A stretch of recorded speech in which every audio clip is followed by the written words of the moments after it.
رسوله الكريم أما بعد أعوذ بالله من الشيطان الرجيم بسم الله الرحمن الرحيم وإن تعجب فعجب قولهم أإذا كنا ترابا أإنا لفي خلق جديد أولئك الذين كفروا بربهم وأولئك الأغلال في أعناقهم وأولئك أصحاب النار هم فيها خالدون صدق اللہ العظیم۔ محترم سامعین، آج کا درس قرآن سورۃ الرعد کی آیت نمبر 5 سے لے کر 7 تک ہوگا۔ ان آیات میں اللہ رب العزت نے مشرکین کے 3 اعتراضات کا جواب دیا ہے۔ نبی کریم صلی اللہ علیہ وآلہ وسلم جب اپنے واضح معجزات کفار کو دکھاتے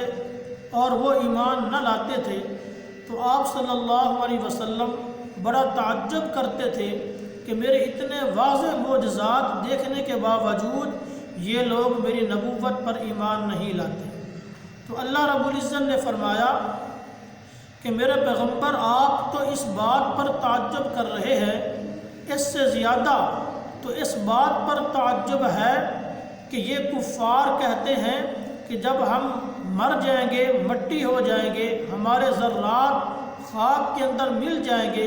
تو اس وقت دوبارہ اللہ رب العزت ہمیں کیسے پیدا کریں گے۔ حالانکہ عام طور پر ہم انسانوں کو دیکھ لیں تو بھی یہ بات سمجھ آ سکتی ہے کہ جب کوئی بھی انسان ایک نئی چیز بناتا ہے اور پہلی مرتبہ بناتا ہے تو جب وہ ایک چیز کو پہلی مرتبہ بنا لیتا ہے تو اسی چیز کو دوسری مرتبہ بنانا تو انسان کے لیے بھی آسان ہو جاتا ہے۔ تو اسی طرح جب اللہ رب العزت نے انسان کو پہلی مرتبہ بنا لیا، انسان کچھ نہیں تھا، اللہ نے عدم سے انسان کو وجود دیا، تو جب پہلی مرتبہ اللہ نے انسان کو بنا لیا ہے تو دوسری مرتبہ روز قیامت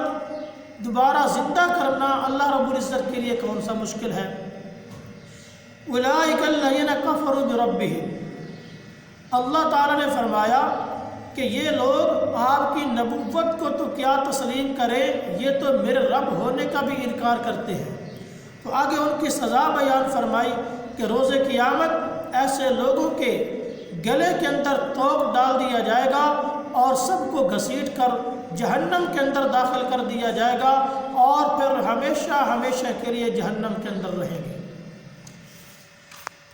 وَيَسْتَعْجِلُونَكَ بِالسَّيِّئَةِ قَبْلَ الْحَسَنَةِ، اس آیت میں دوسرے اعتراض کا جواب دیا ہے، وہ یہ ہے مشرکین اور کفار مکہ کہتے تھے کہ جس عذاب کا ہم سے وعدہ کیا جا رہا ہے کہ اگر تم میری نبوت کو نہیں مانو گے تو تم پر اللہ عذاب نازل کرے گا، تو جس عذاب کا ہم سے وعدہ کیا جا رہا ہے یہ عذاب ہم پر آتا کیوں نہیں ہے؟ اگر آپ صلی اللہ علیہ وسلم اپنے موقف میں سچے ہیں تو ہم پر عذاب نازل کریں۔ تو اللہ رب العزت نے جواب دیا کہ میرے پیغمبر یہ عذاب کو جلد مانگتے ہیں، حالانکہ یہ لوگ دیکھ چکے ہیں کہ ان سے پہلے کتنی امتوں پر میں نے عذاب نازل کیا۔ ان کی آنکھوں کے سامنے وہ بستیاں موجود ہیں جن کو اللہ نے آسمانوں تک اٹھا کر اونتے منہ زمین پر الٹا دیا۔ اسی طرح ان کے سامنے وہ بستیاں موجود ہیں کہ جہاں کبھی لوگ آباد ہوا کرتے تھے، آج وہ بنجر نظر آتی ہیں۔ تو ان لوگوں کو سمجھ جاننا چاہیے تھا کہ جو ذات پہلی امتوں پر عذاب نازل کر سکتی ہے تو وہ ذات ہم پر بھی عذاب نازل کر سکتی ہے۔ وَإِنَّ رَبَّكَ لَذُو مَغْفِرَةٍ لِلنَّاسِ عَلَىٰ ظُلْمِهِمْ، اللہ کی رحمت دیکھیے، اللہ فرماتے ہیں کہ انسان جتنا بھی میری نافرمانیاں کر کے، گناہ کر کے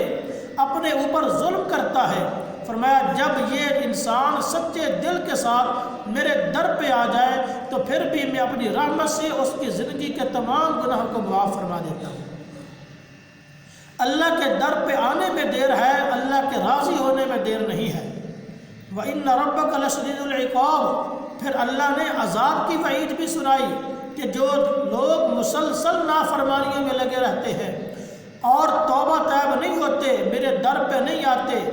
میرے خوف سے دو آنسو نہیں بہاتے، تو فرمایا پھر میرا عذاب بھی بہت سخت ہے۔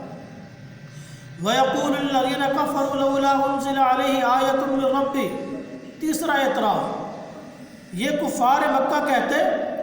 کہ اگر یہ اللہ کے پیغمبر ہیں تو پھر ہماری مرضی اور منشا کے مطابق اللہ رب العزت ان پر کوئی نشانی اتارے، ان کے ہاتھ سے کوئی معجزہ ظاہر کرے جس کو دیکھ کر ہم ایمان لائیں۔ حالانکہ آپ صلی اللہ علیہ وسلم ایسے واضح معجزات دکھا چکے تھے کہ جن کو دیکھ کر انسان ایمان لانے کے بغیر رہ نہیں سکتا، لیکن بعض ان کے دلوں میں ضد تھی اور ہٹ دھرمی تھی۔ انما انت منذر ولکل قوم ہاد، اللہ نے جواب دیا کہ میرے پیغمبر آپ ان کفار سے کہہ دیں کہ یہ معجزہ دکھانا میرے اختیار میں نہیں ہے، یہ اللہ کے اختیار میں ہے، کیونکہ معجزے میں اللہ کا فعل ہوتا ہے، نبی کا فعل نہیں ہوتا۔ بس اللہ رب العزت اپنی قدرت سے اپنے نبی کے ہاتھ سے وہ معجزہ ظاہر کر دیتے ہیں، وہ فعل اللہ کا ہوتا ہے۔ تو اللہ نے فرمایا کہ میرے پیغمبر ان کافروں کو کہہ دو کہ معجزہ دکھانا یہ میرے اختیار میں نہیں ہے، اللہ کے اختیار میں ہے۔ تو جب اللہ رب العزت چاہتے ہیں میرے ہاتھ سے معجزہ دکھا دیتے ہیں، ظاہر کر دیتے ہیں۔ وَلِكُلِّ قَوْمٍ ہَادٍ، فرمایا ہر امت کے لیے ایک رہنمائی کرنے والا آتا ہے، تو تمہاری رہنمائی کے لیے اللہ نے مجھے نبی بنا کر کے بھیجا ہے، تم میری بات کو مان لو گے، دنیا اور آخرت میں کامیابی تمہارے قدم چومے گی، اور اگر تم میری نبوت کا انکار کرو گے پھر دنیا میں بھی ناکام ہوں گے اور آخرت میں بھی۔ اللہ رب العزت عمل کی توفیق نصیب فرمائے۔ وما علینا الا البلاغ۔